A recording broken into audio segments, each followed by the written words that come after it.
reorganizing the world into a hierarchy is really, really hard when there isn't a root binary installed into every person who is born. But hey, that idea compromises your identity. And so we should just make sure that people like you and I continue to exist and make sure that we do not think any differently about how we raise children.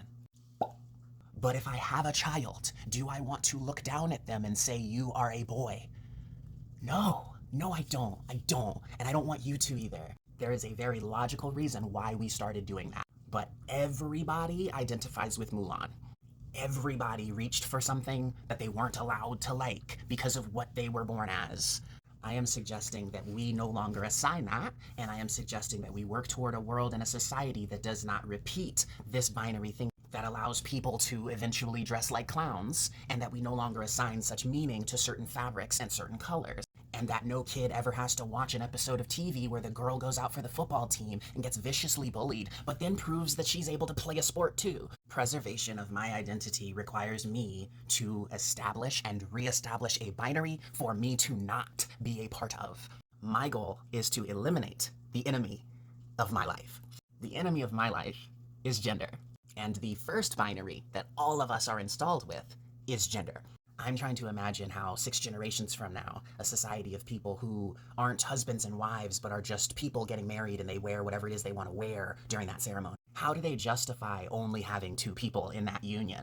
How in a world where a man doesn't exist, therefore there is no husband for you to have, therefore your autonomy as an adult human is never questioned by your family member, and they are never specifically waiting for you to bring home a male human to lead your life. What ideas prevent that person from just going overseas and meeting anybody and marrying anybody into any family? How does generational wealth continue in a system where people just do whatever they want? How does that society develop a clan of males that all believe the same thing and a group of females who are their wives, who are the daughters of the clan? How does that happen when everybody does whatever they want, everybody goes wherever they want, everybody dresses however they want? And there is no universal, you need to be a girl's girl, you need to be a man's man at all for anybody. You are forced to choose leaders based on their unique charisma and their unique ideas that apply directly to you. What does racism look like to a group of people who embrace all colors and all aesthetics in every other aspect and have no fundamental belief that half of their own populations are different than any others, and who travel freely around the world, embracing whatever ideas and expressions they feel are necessary to them?